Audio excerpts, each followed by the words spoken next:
What if we kissed, and you were my teacher, and I was your student, and kissed was a metaphor for sucking cock?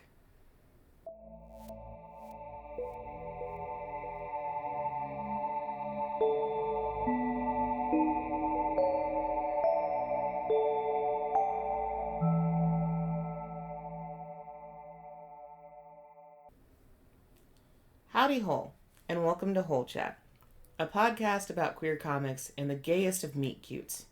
I'm your host, Chuck. With me is someone I've met and who is also cute, Keelz. Hello. I am unwell. Yeah, it was, we thought we'd make it through this Thanksgiving relatively healthy, and we were both incorrect. We somehow thought traveling and making too much food and fighting bugs in our apartment was going to end up with us not crashing and burning. But she's sick. I flew too close to the sun, and now my wings are melted. And I'm dying in a relatively normal way. So, shout out to us. Hope everybody else had a good time, though. Hell yeah. And that the beginning of December is not kicking your ass quite yet. It will. Eventually. Speaking of... Ass kicking? No. Speaking of beginning of December, I know that I am in the mood to start watching really terrible Christmas rom-coms. Yeah. Terrible Christmas rom-coms. It is the time for me, it is my season to watch usually two white people fall in love over a set of circumstances that somehow involves Santa Claus, mistletoe, a tree farm, or like orphan children. This is my shit. This stuff means nothing to me. It is complete drivel, and I'm going to soak a bunch of it up to put me in the mood. Which actually ties directly into the story that we're working with today, which is actually supposed to be a rom-com. Oh. Cool. So today we are going to be messing around with The Good Teacher, which is a 2019 manhwa by Eeej, that's E-E-J.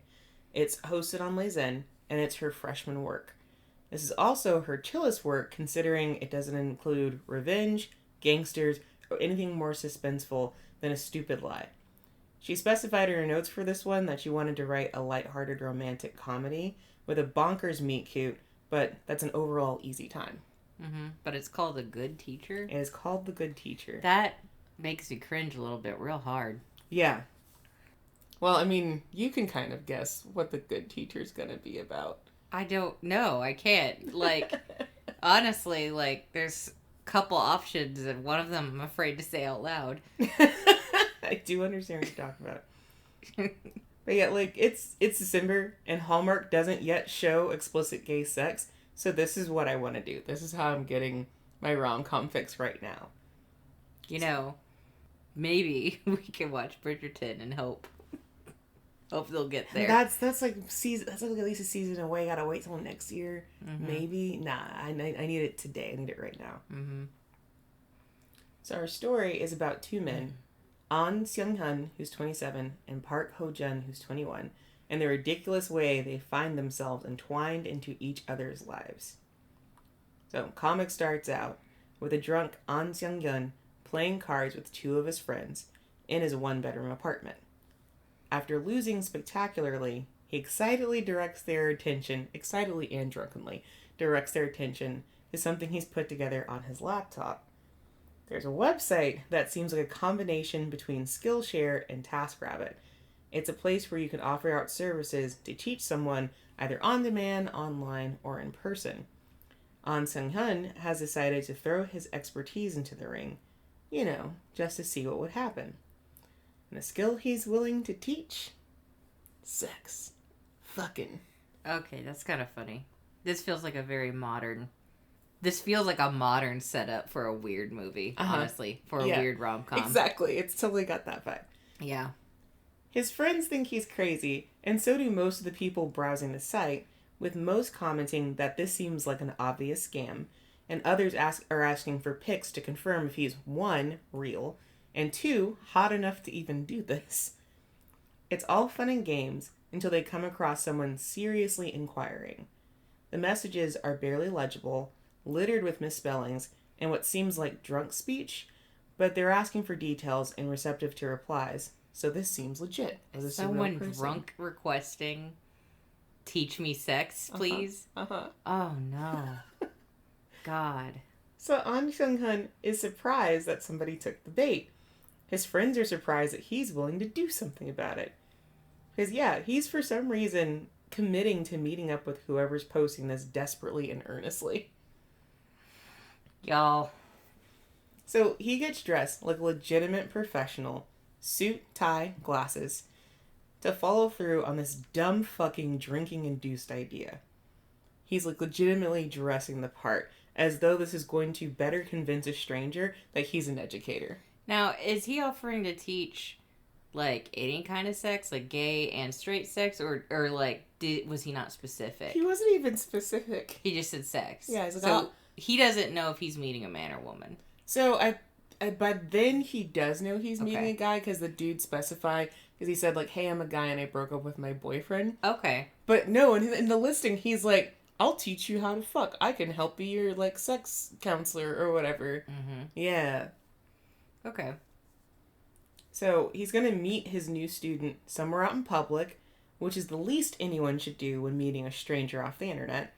His two friends keep checking in by text, partially because they're worried he might get kidnapped, but also because they're curious. I see this playing out in my head, seriously, as a Hallmark movie now. Mm-hmm. Yeah, like, I was looking at you skeptical. I'm sorry, I was wrong. You're right. The two meddling friends being like, yes. What are you gonna do? Like, we're not gonna stop you, but like, oh my god, girl. Yeah, and a ridiculous situation. Yep.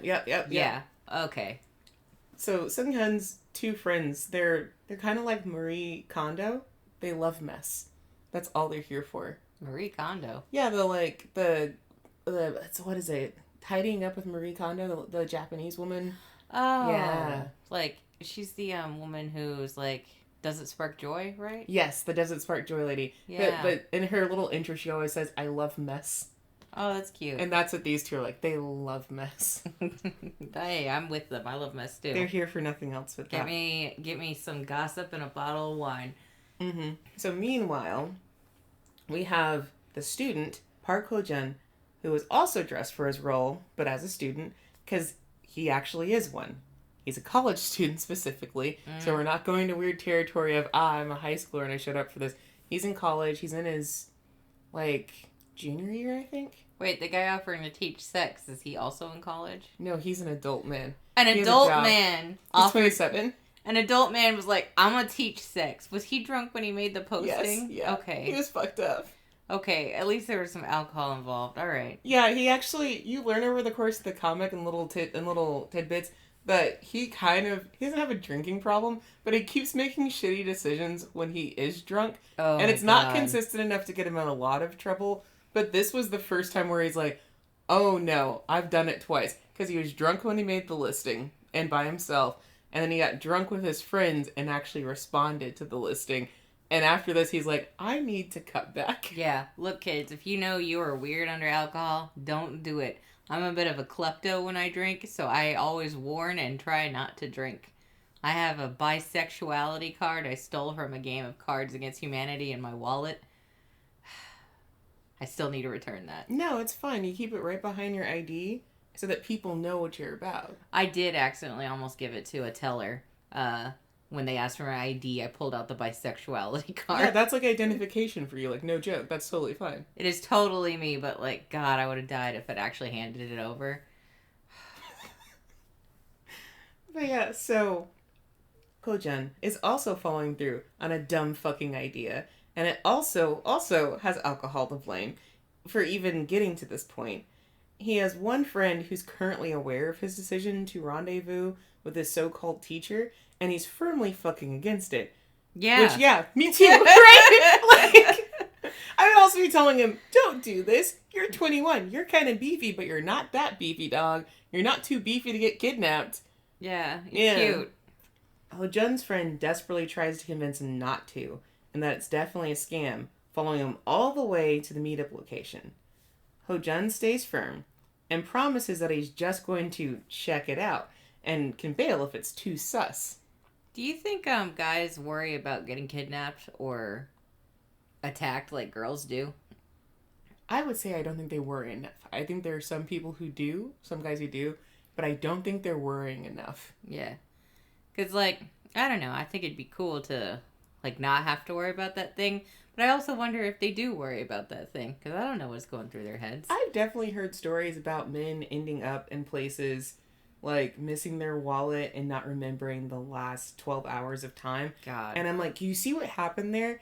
You didn't get full on kidnapped, but you don't remember how you got there. You might as well have been kidnapped. You should be careful. Yeah. Remember that guy who walked into our college apartment? Like, this was our first time on our own, and we were college roommates as well as, you know, buddies. And then a drunk guy walked into the apartment because I'd left the door unlocked, and he peed in our kitchen because he thought he was still at the bar.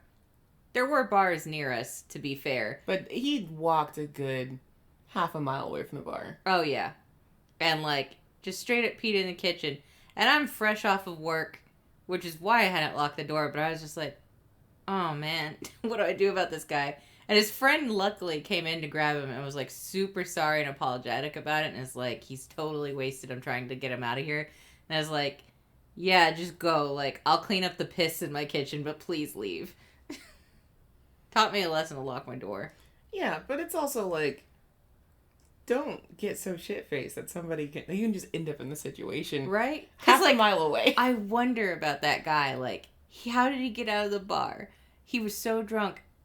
Was his friend just taking him for a walk to try and walk it off? Right. How did he get into... Because, like, our apartment was kind of tucked into a little corner.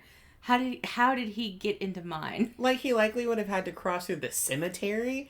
Like, there's so many... The cemetery, another apartment complex, uphill both ways to get to our apartment. You don't ever want to be that drunk to where you end up pissing in some stranger's kitchen. Yeah. Well, if there's a drunk out there who remembers pissing in a scared redheaded girl's kitchen, that was me. Everything's cool. I cleaned up your piss. That's all I can say. Our misconnection. If you pissed in our apartment in 2010, please let us know. God. 2010 Pissgate.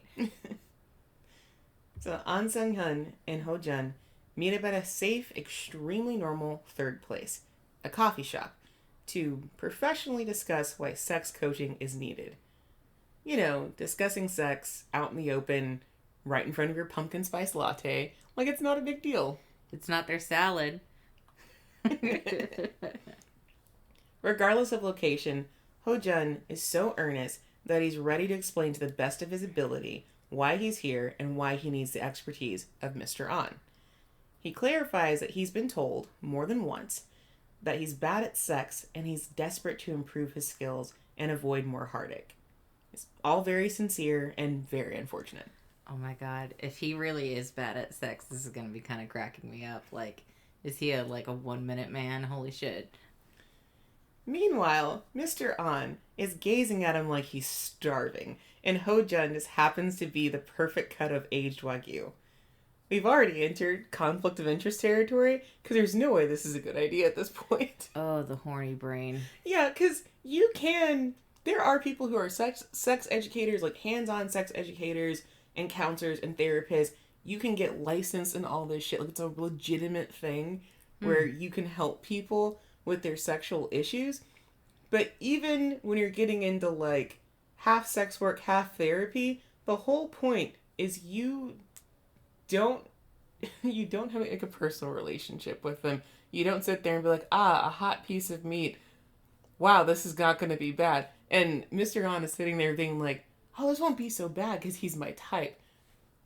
That's the point that you should say, actually, you're going to have to see another therapist. Oh, all of this is wrong. No one's a real teacher. This guy shouldn't ask for help in this way. Ask a buddy. Get a sex friend. To be fair, I think most of his friends are straight. Oh. Yeah. Homie, get a gay friend that can help you. Look, there's no shame. I had to learn how to finger a girl. It's okay. They end up at a hotel, because how else are you supposed to commence with the lesson? Can't fuck on the Starbucks counter in most cities, unfortunately. So, poor Ho Jun is nervously taking a shower, when Mr. An is chilling on the bed, looking sleazier every minute while texting his friends updates. Because at this point, you have a dude who looks like a teacher, like looks the part of a teacher, on a hotel bed. It sets off alarm bells in my heart. Like, this is a kink, you know? Yeah, like, if he looked sluttier, I'd be like, okay, whatever. But he's walking that line between, like, oh, if you saw him in the street, you'd be like, oh, yeah, he's probably works at the local college or the university or whatever. And that's what's making me feel like, ooh, I don't like the optics. This is the funniest get-together story so far that I've heard. Yeah. Like, in the future, when they have a child, little Timmy's gonna be like, Daddies, how did you get together? And it's like, well... So, yeah, there's just definitely a thin line between, ooh, kinky, and hola, policia, when you see a man dressed up as an educator in a hotel room. So they do smash, and it is clumsy, to say the least. Ho-jun's got the spirit, but they don't get that far into it before he accidentally bangs Mr. An's head into the headboard. Oh, so he is actually bad at it. He can't kiss worth a damn. He's trying. He can't really kiss well. He goes way too hard too fast. Like, basically just, hey, we're kissing. I'm going to put my tongue in your mouth immediately. Oh, no. And then as far as foreplay, he doesn't really do any. Oh. He tries, but he doesn't really, like, figure it out. He legit needs to be taught. And then he does at least, like, finger him open and stuff like that and takes his time with that. But then when they get to the actual fucking, he's then kind of clumsy with it and, like, goes too hard and keeps pausing to, like, check if it's okay. So it very much feels like this is somebody who's trying their best and really is concerned about what their partner is feeling. But it's likely because he's had so much bad feedback before, he is now getting worse at it because he's not really going with the flow kind of thing. Yeah. So yeah, bless his heart, he is bad. Yeah, no, we've talked about this before. Communication is important in sex. Mm-hmm. And, like, hey, if you're bad at sex, don't feel bad. This is, like, it's so normal to start out being bad at sex. Mm-hmm. Good Lord. Like, porn makes shit up and, like, you know, there's no way your parents are going to be explicit with you when they explain it. So it's a learning process. It's kind of like what your younger years are for, is to have bad sex so you can have good sex later. A little bit, yeah. Yeah.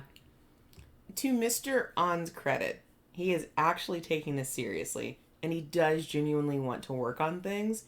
So rather than focusing on the pain in his cranium, he's taking mental notes on what needs to be worked on. A lot. You banged his head. They clean up and exchange numbers.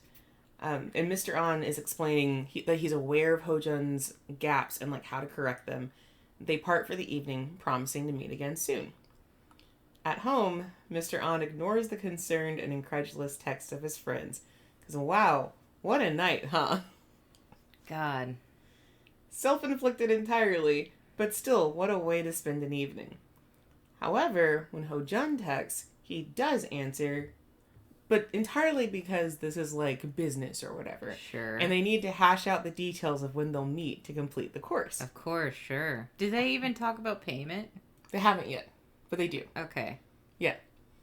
We cut to another day, and we're given a hint to Mr. An's profession outside of accidentally maybe a scammer. He is actually a teacher in real life. Oh, God. Specifically at a prep school. They do, like, English proficiency exams and stuff like that. Mm-hmm. So it's teens and college students who are trying to He's gonna get fired. Fill in certain things. You're gonna find his online profile and fire him. But either way, they do, like, normal teacher things with normal other teachers and normal students, totally on the up and up. You get a hint that he's, like, well liked at his place of business as well. So yeah, he is teaching just English. Mm-hmm. Meanwhile, Ho-jun's eating with the same friend who begged him not to meet up with the sex teacher, and the only person so far that seems to have a full mastery of common sense, because no one else in here seems to be firing on all cylinders. Mm-hmm. It's either, I love mess, what's the worst that could happen, or I'll totally back out if it goes sideways, but it's probably fine. And then here's this dude like, none of this should be happening. This is truly a college story. Like, let me tell you. Mm-hmm. I have so many stories in my body alone. Like, dear God. Oh, man. College days. For real. But Ho-jun's friend, the poor dude, he just asked if Ho-jun's available to help him with the project that weekend. And Hojun says no, since he actually has a sex lesson that day. But no way is his friend going to let him go without a scolding, or just physically restraining him from going.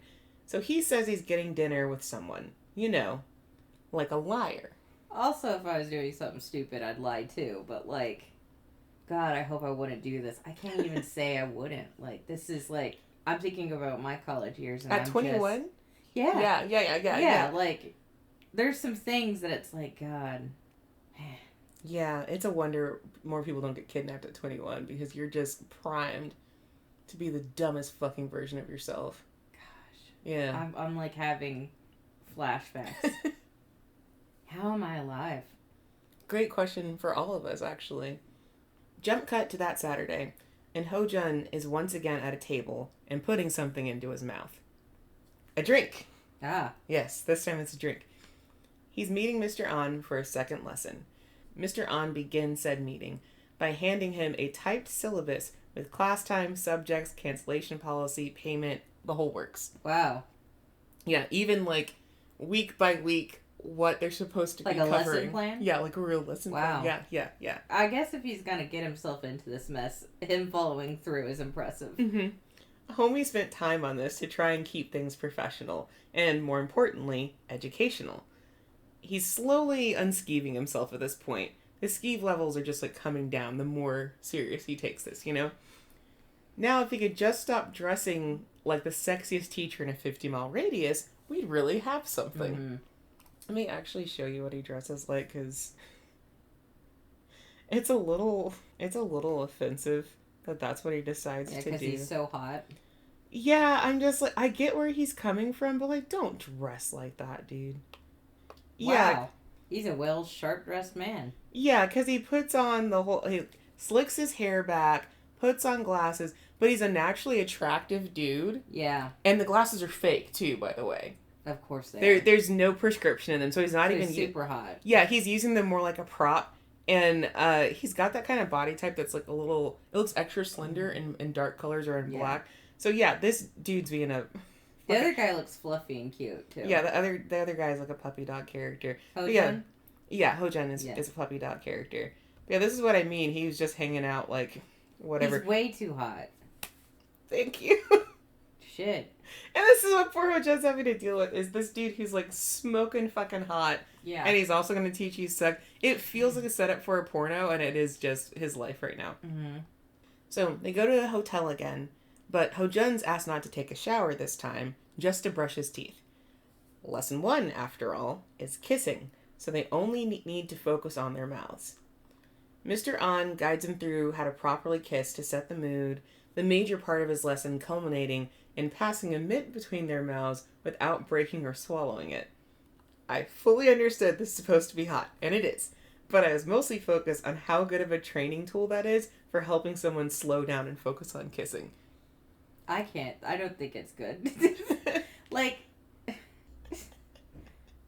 you know, no comment. My brain's just broken. Because it really did help him slow down.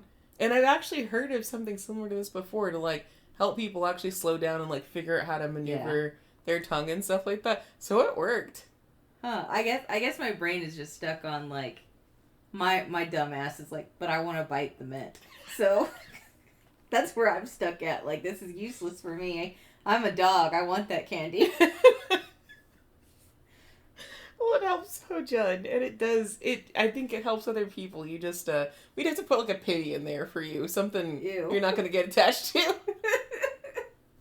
Something that I won't try to bite their tongue off for. Yes, Give me your mints. Yes. I'll cut you for a Tic Tac. Things seem to be going really well. Hojun's getting it. He's setting the mood. Next chapter opens with Mr. An complimenting him and reminding him not to bite like that in the same breath. Oh. He did bite. He bit his lip bad enough to leave a bruise. So he went for the mint. See, Hojun gets me. He wanted that mint too. I get you, Hojun. We all want the mint. With a smile and an expression that says no big deal, but it's obviously like a big deal. You know that, like, Or someone smiling When at you, but someone's lying. but you feel afraid for your life kind of thing. Yeah, that tight-ass smile that's like, oh, I'm gonna kill you later. Yeah. But otherwise, good lesson. Kiss softly and slowly. See you next Saturday. We'll be good for the week. Mr. On's friends still love mess. But now they're beginning to take some pity on Ho-jun because it seems a little skeevy, like a little scam, no matter how you look at it. They can't believe this motherfucker actually made a lesson plan and is taking this seriously, and therefore they're entirely unable to give him advice on what he's doing. They just roast him. There's like, Mr. On, you're a fucking idiot asshole. You seem like a scammer. You look like a scammer. You're just scamming. Lesson plan be damned. Mm-hmm. What are you doing, my guy? Can't you just quit? Yeah. Why are you following through with this? Why are y'all doing any of this? He's determined. He's a good teacher. See? Title came back. He's a good teacher. He's really passionate about teaching. Ho-jun... Passionate about losing your job. They'll never know. Ho-jun is also feeling some pressure, but his is internal and is entirely to do with next week's lesson, oral sex. Oral sex just happens to be one of the things he's been told that he sucks at the most, no pun intended. Just because someone... there was a point where... there's a little flashback where it's one of his partners, likely his previous partner, where he says, just because someone's dick doesn't stay hard doesn't mean that they don't love you. Not the worst thing to say to somebody, because sometimes you do lose arousal, and it's not your partner's fault. Mm-hmm. You could be thinking about something else, you could have whiskey dick, you're just somewhere else. Yeah.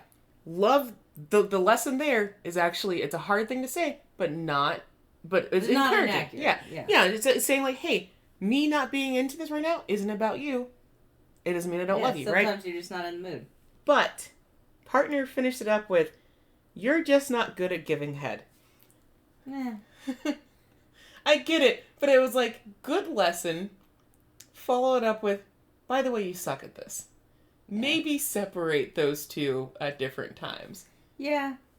Like, I feel like in the moment of having your dick suck, you shouldn't say that lesson. Is that what's happening? Yeah. Yeah, like, just say, like, look, I lose arousal, blah, blah, blah. But then later, if you have to tell your partner, hey, I think you're struggling with something, tell them, like, outside of the bedroom.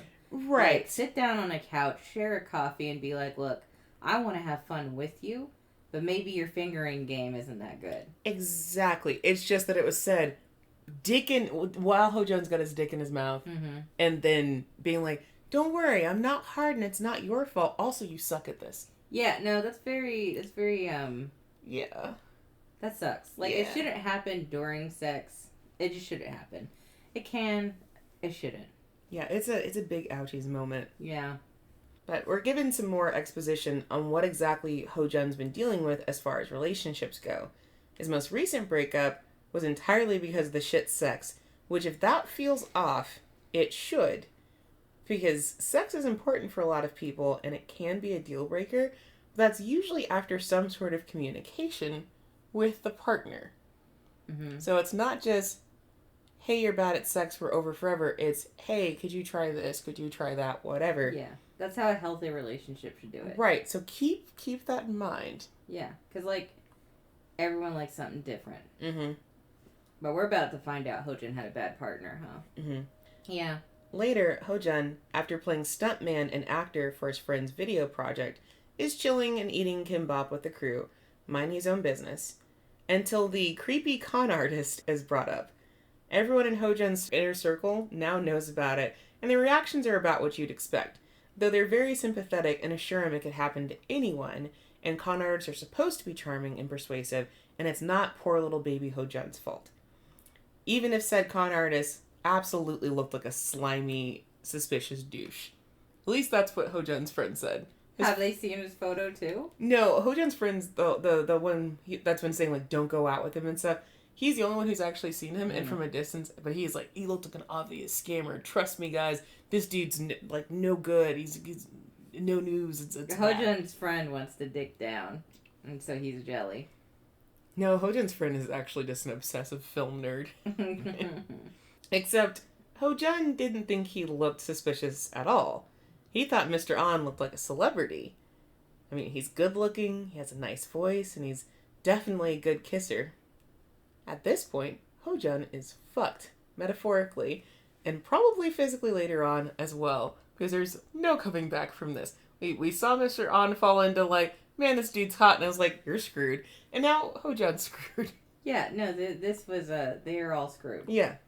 While Hojun's trying to hide his continued involvement with the con artist, said con artist is still trying to figure out how to build a proper curriculum around giving a blowjob.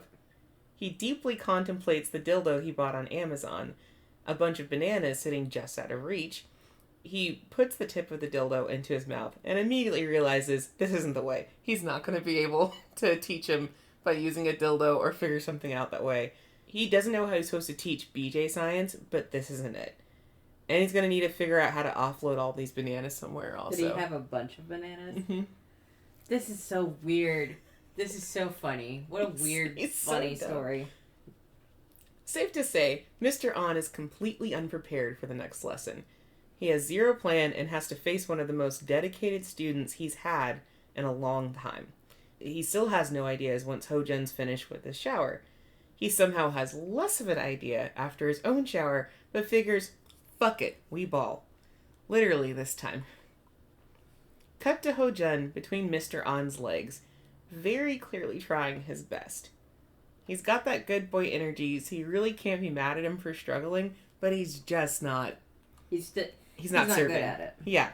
You know, this is actually, like, now that there's been the hint that there's, like, another partner at play that put him down during sex, this is actually, like, tragic. It's the thing, like, you're maybe not good at it, and then somebody treats you like shit about it, you don't actually improve. No, it makes you worse, makes you timid. Like, yes. It definitely sounds like either they got themselves out of an abusive relationship before it got too bad, or he, like, luckily got out of a relationship before it got too bad. But it was trending to bad. So they swap places, and Mr. An gives him some hands-on education. And again, it's actually really good goddamn advice that he's being given. So like Mr. An kind of, has him in hand and saying like, show me where you normally feel good, or communicate to me what you like and don't like as I'm like touching you. Like if you want more of this, say more. If you want less, you're like, physically move me somewhere else. That sort of time. He's, encouraging him again to take his time and don't rush it. They'll get there eventually. All excellent advice to give with your mouth full of cock. Also, like, I understand that Mr. An has on this whole teacher costume, but the audacity of wearing his glasses with a face like that, dick in throat, is just rude to the receiver. He's a very pretty man. It is absolutely uncalled for. So he deserves the cum that he got in his glasses. Yeah. Take that.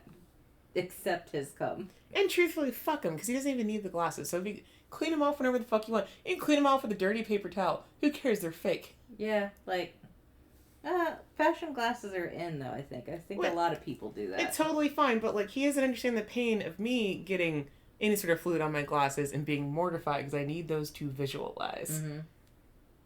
Bastard. Yeah, have you gotten cum in your glasses recently? No, I'm smart enough to take my glasses off. Yeah. I don't need to see what I'm... Never mind. Your tongue will be your eyes. Stop. They swap back, and Hojun, bless his heart, is trying his best again. And this is important to establish. Hojun is not purposefully bad at anything, and he's willing to learn and take a different approach. So it's bewildering how many partners he's had that have completely given up on him. Mr. An stops him, like, mid-blowy, and asks to see his hands. He takes 2 of Hojun's fingers into his mouth and licks and sucks along them slowly, mimicking the motions Hojun should be making. Again, physically showing him in the horniest way possible. It works, again, and things finish off better than they started. Because I will say, what he's doing, not a bad idea, because then Hojun can feel it and visualize what's happening at the same time, so then he can kind of start to mimic that. It's not a bad way to show it. It makes total sense, but horniest way he could have done it. Yeah, like if they were actually a couple doing this together, it'd be honestly romantic and sweet. Yeah. It's definitely like, I can't believe this has got Hallmark vibes, but it really fucking does. Yeah. It's Hallmark porn vibes. If Hallmark just put That gay will teach pounding. you. Yeah, if they just put whole fucking in Hallmark, think where we could be as human beings. We'd be living on the moon. Oh boy. As they're getting dressed, Mr. An asks if Ho-jun is interested in plays. Like the theater. A bit of trivia that he had discovered accidentally and probably should have ignored because, again, you're his teacher, you're not his friend. Ho-jun explains that he doesn't know much, but he needs to see something for a school project, and Mr. An offers out his assistance. So he's saying, like, hey, I know about the theater. I can help you out. And I'm like, you shouldn't be doing this. Everything in my brain is screaming, no. Don't cross this boundary. Yeah, this is not becoming teaching. I mean, this wasn't teaching to begin with. This is a farce, but yeah. Before they know it, they have a not date for the following weekend to see a play. They've officially crossed the line between teacher and student, and there's no coming back. Oh, this is what did it? Not the meeting up anyways? Mm-hmm. Goodness. Two people who just happen to be each other's type enter into a purely platonic sexual situation. What could happen, I wonder? Good Lord, I don't know. Yeah, Jesus, these men are so fucking dumb. And if that's not quite enough, their slow descent into romance is also interrupted by a long-lost lover who's a jerk, actually. So we're in full rom-com territory. Ah. Yeah, so we get all the way into them going to see the play, and then there's still a third part of, like, I'm back and I'm your lover. Do you remember me? And I'm still sexy and I'm interested. Yeah. Yeah.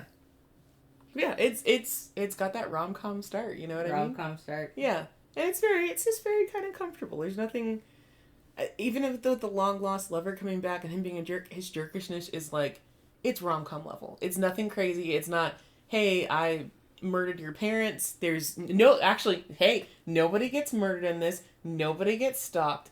Nobody gets their legs broken. It's very chill. You know what? We're several episodes in now, and I wasn't worried anymore. I think my trauma has finally healed. Great.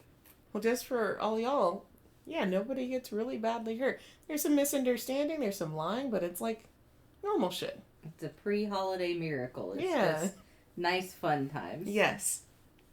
So let's dig into these characters a little bit. I am going to start off by saying there are other characters in this, but they really do not matter for the most part.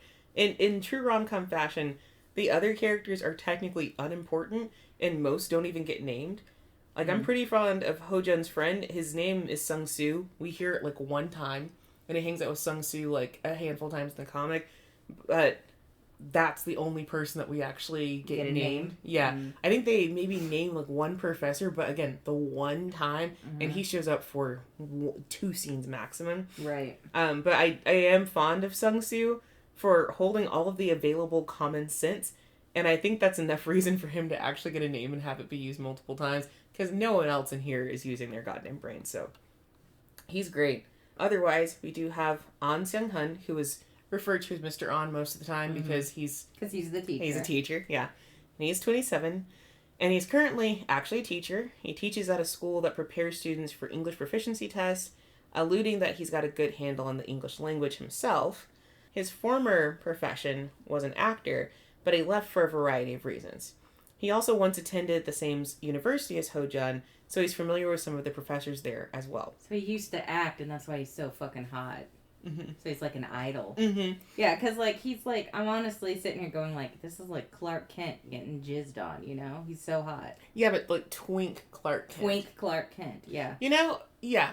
It's like Twink Clark Kent a little bit.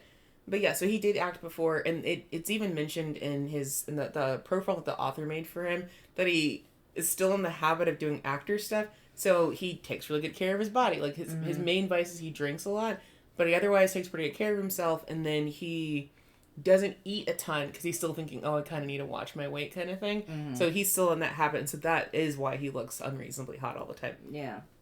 Mr. An is a slip of a man, like a twink with a retirement fund. So he's older, but he's still kind of got that twinky edge to him. He's slender in just the right way, but once his shirt is off, you can see how muscular he is. He can destroy your life in a form-fitting dark turtleneck. His chest does look big. Like, when he's wearing a suit, my eyes are just like, oh, booba. Yeah. Look at that chest. But he's got that, like, slender little waist going on. It's like that heart-shaped body. A little bit. Almost all the way to that. So, I guess he's more like a twunk area, but he's still, like, damn, dark turtleneck shouldn't be like that. Mm-hmm. And outside of that, he's a bit of a disaster, considering his weird plan to offer hands-on sex education on the in-universe equivalent of TaskRabbit. Oof. He is also a goddamn baby girl. Is that another one? Yeah, because theoretically he has his shit together, but somehow he's still getting into dumb messes, manages to look so innocently pathetic about it. So it's his fault, but he's like, well, I didn't think that would happen. Girl. Mm-hmm. Come on. He's never fully prepared for the consequences of his own actions, or the like toll that his looks take on people. But he also really doesn't mean to fuck around. He's weak to getting pounded right and likes big dick, which obviously causes problems for him because Ho-jun has a big old cock. Mm-hmm. And he wants that big old cock. Yeah. Park Ho-jun is 21 and a literature student and the human manifestation of a large, clumsy dog. Mm-hmm. He's got just big, not even golden retriever energy. He feels like a mixed dog that's just got like retriever and probably like herding dog and like mountain dog in him. Like just I'm here to be friendly. I'm gonna do everything you say. Yes, love me, pet me, and I'm gonna protect you. And I'm gonna take you places. Get on my back. I'll carry you. He's all that energy right in one young man. He very much doesn't know his own strength, but he would never hurt someone on purpose, and is generally described as a joy to be around. He regularly helps his film friends with their projects and is always polite and respectful to his elders. And it does say that he has 2 older siblings, so he's used to getting along with older people. So he's even kind of pre-gamed to wanting to spend time with Mr. On, because he's like, oh you're my sibling's age. So immediately the puppiness comes out even more, and he's like, older person, I'll help you out, and what do you want me to do? And I'll do this, and I'm going to be super respectful. Ho-jun is just a total cutie.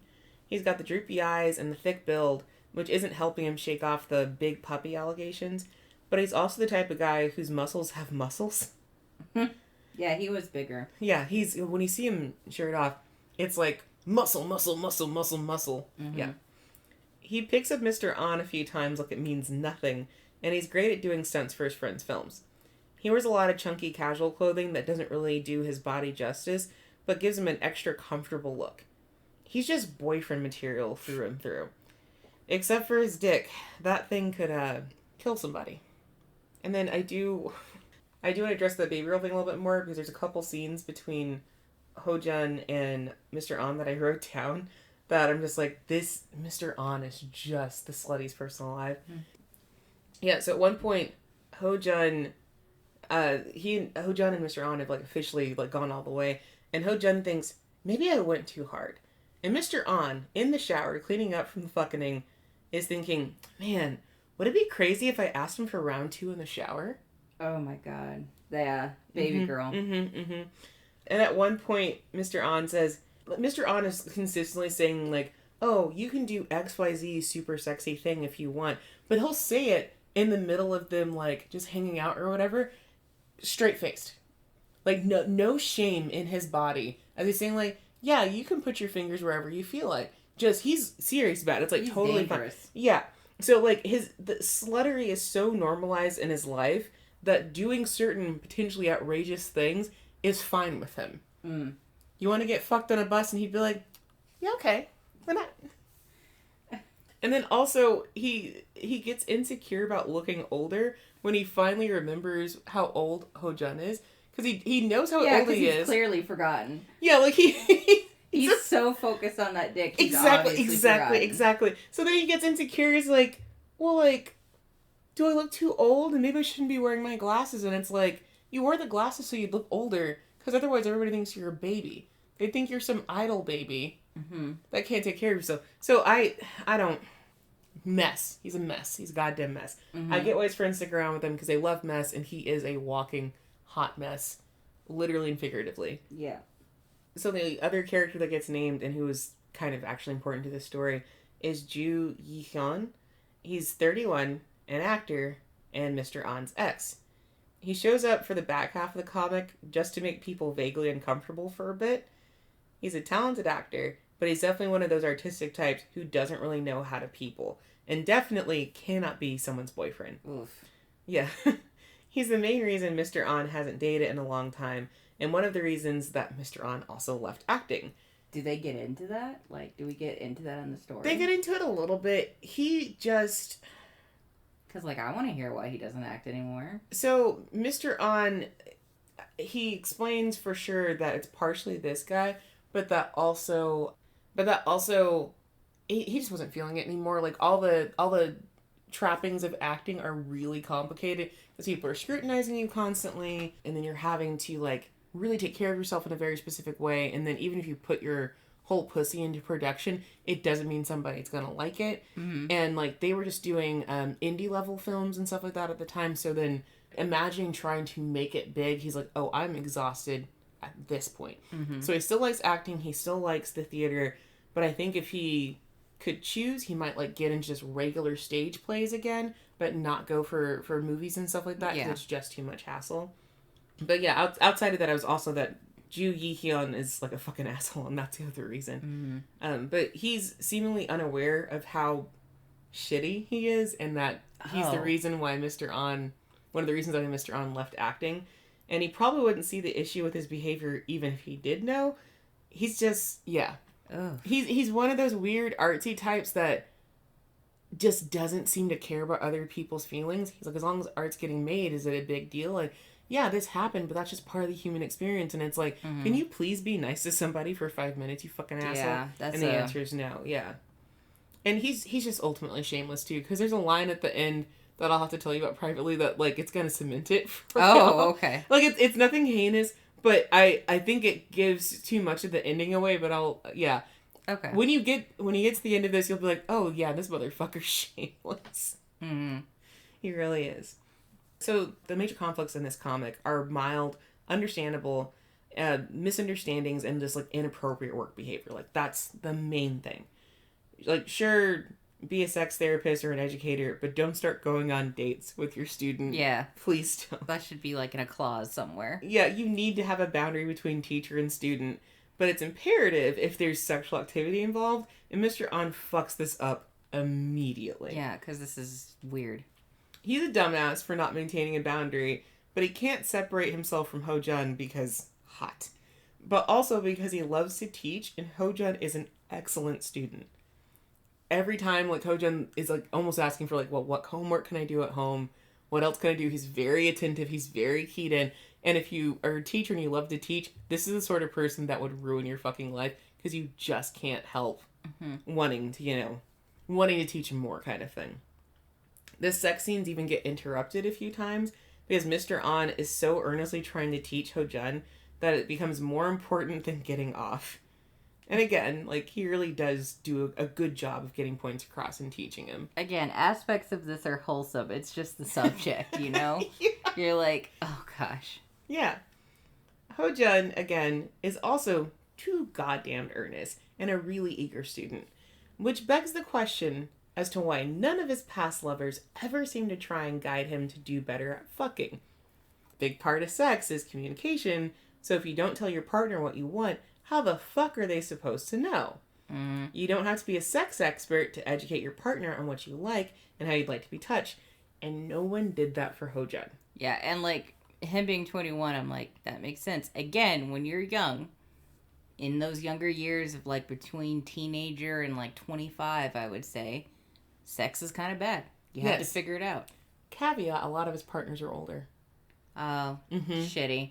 So, actually just shitty. Yeah.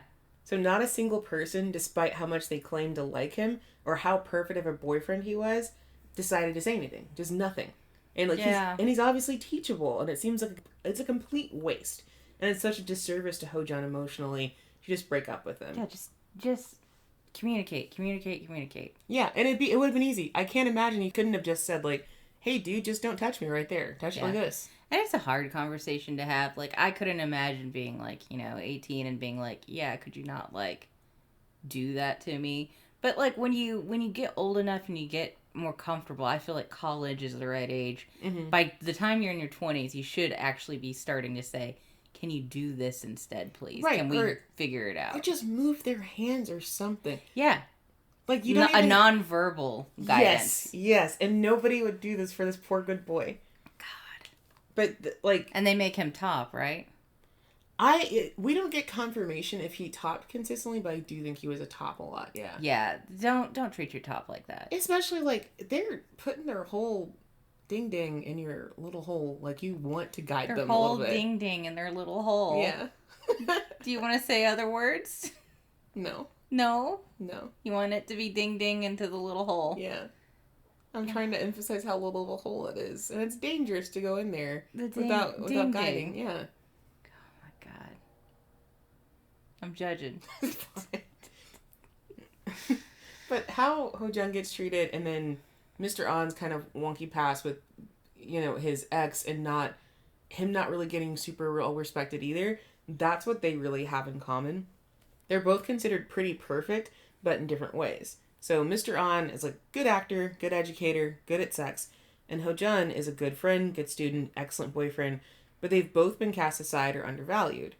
They've both been treated like they were cool accessories or coveted items rather than people. So like Ho-jun's exes, they treated him like a designer dog, and On's just been like a trophy to be won, but no one really gave a damn about their feelings. And this is what they find in each other, another person who's willing to be curious and considerate and interested in their feelings. I really, really like this as like a plot of it's like the pretty perfect people are being like, I'm getting treated like shit all the time. I knew a girl like this who, gorgeous. She was gorgeous. Perfect girl. She was definitely treated all the time. Like, she was a prize to be won. She was shown off more than like, just got to spend time with her boyfriend. He always came first. Like, and like, you would think that it would be like, okay, it's just that guy. It was every guy. She had terrible experiences with men until like she like eventually like found the right one. But like, I just remember that was the first time for me who like, I'm an average looking girl. I'm not I'm not Barbie, I'm not Tanya Banks, I'm not a hot model. But like, you're hotter than Tyra Banks. No, I'm not. To me. I called her Tanya just a minute ago. Fine. I meant Tyra Banks. My God. I'm sick. Don't forget I'm sick. Pity me. Anyways. But, yeah. So she's just like... I was just so surprised that was my first time learning that. Like, oh, I guess pretty people have problems too.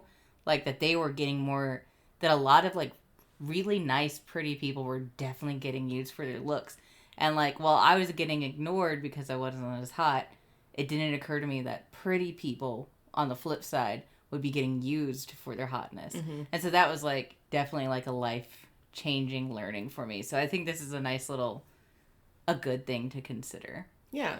Because it sounds like, oh, woe is me, they're so hot. But I'm like, but no, seriously, like someone is just looking at them and treating them like a tool. It's actually tragic. Yeah. And so they get what they actually need for each other from one another. And then they're also like so hot.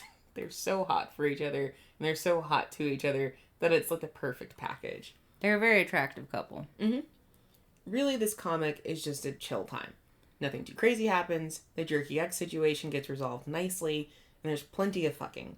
You spend most of your time slowly watching these two fools fall in love and escalate their game of date chicken. Like where they go on dates, but it's not a date. Yeah, they do.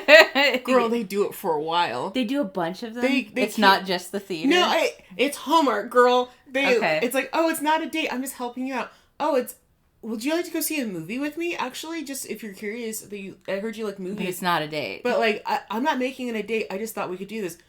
And they keep doing it as it goes on. Before they actually do finally be like, do you want to like do this all the time? Do you want to do like a real date? Yeah. What really makes this comic sing is the art. The way Eeej panels reminds me of how movies are shot. So lots of intimate close-ups, and each scene seems like its own miniature piece of art. And she even will pan in like tighter than she needs to. Because a lot of what comics are just done like the full course of the page, and only when they're trying to emphasize they do that. But she's very particular about how she uses like the width of her scenes to kind of get you in tighter, and each one is staged like just so beautifully. Yeah, you showed me a few panels, and I was really impressed because like there was that scene of him looking over his glass as he was drinking. I was like, oh, that feels like eyes across the bar moment. Yes, it's you know? just very cinematic way of getting like her art across, her points across. It's very impressive. Yeah, she just shows you exactly what you want to see in the most appealing way possible. And then the comic is black and white, which I think also contributes to that cinematic feeling, which is ultimately, I think, what she was going for. Which is interesting because, like, she actually wanted to do this in full color before. And she shows in her author's note what her initial full color drawings looked like. And I just don't think she had the time to, like, execute it in the exact same way. Because it didn't look bad, but it lost some of that, like, intensity that you actually see in it. So the extras for this comic are drawn in full color, but she honestly had the time to like slow down and plan a little bit more instead of doing that week to week thing. And so I think those come out more successfully. And then even the side stories, which are, like I said, in full color, they're also filled with sexual adventures and like what ifs, and with a little nod to like the progression of Hojan and Mr. On's relationship. They're ultimately just like anything she couldn't tell before, or hey, I heard that, you know, my fans might have wanted to see what this looks like, so we're gonna do this kind of thing. They do like a little like cop and criminal role play and stuff like that. They just get really silly about it in the end. But Eeej doesn't skimp on the rom-com tropes. Like we covered the like surprise X and like the unbelievable meet cute part, but there's also a scene where it's like, oh well, you were tired, so I let you sleep instead of doing our fuck lesson. I thought you just look so innocent. Let me let you sleep. And the whole like, oh, no, don't go quite yet. Aren't you hungry? I'll feed you. It's definitely a Hallmark movie. Definitely a dating movie. Yeah, and then like the getting scarfed moment. Oh, God. Let me put this scarf around you. Let me groom you a little bit. And then the ghosting to teach somebody pool. They do the ghost thing. No. Yeah. Cheese. Yeah. Cheese. Yeah. They have to do it. And then, of course, it goes from ghosting to being like, look at your ass bending over the pool table. Oh, my God. So it's always like, sweet Hallmark moment, and now I'm hard. God. Yeah, but, I mean, horny young men. Go for it. Yeah, there's even a line that could have been directly lifted from the climax of a Hallmark movie. It's between Hojan and Mr. On, and it's, are you this nice to everyone? No. Then why? Because you make me want to be a good man. Gross. Yeah. Yeah, this is pure romance cheese. Yeah. Love it though. Like again, I can still picture the little scarf and the tenderly like, let me adjust it on you, and you make me want to be good. My God. It just feels like Eeej had a good time making this. The level of care is obvious from the way she drew her characters looking consistently beautiful at all times, and just the amount of details that she had that just kind of made it feel more lush without it really being that deep of a story. You know what I mean? So, gotta ask, what is your whole rating for this one? Oh, I was actually thinking about that. I'm curious about it. I think it's 8 out of 10 because I'm very curious. I did like actually in my head take off a point for all the cheese. Like I was like, ugh. I mean, I'm sure in the moment it's good, but being told about it, it makes me go, ew, negative hole, you know? But, so 8 out of 10 hole. I am curious about it. I do want to check it out. I'm going to ask you questions as soon as we're done recording, you know? But like, and I think it's even getting a higher score because it is the winter season and this does feel so Hallmark right now. Yeah. Cause like, but it is a very nice chill story, and I do like a chill story. The world's a crazy place. You could just curl up with this instead of dealing with, you know, crazy family members or Yakuza or like aliens or murder suicide. There's so many other things you could go for. You just have this instead. You know what? I'm gonna bump it up to 9 out of 10 hole for that because you know what? I am always asking for relaxing.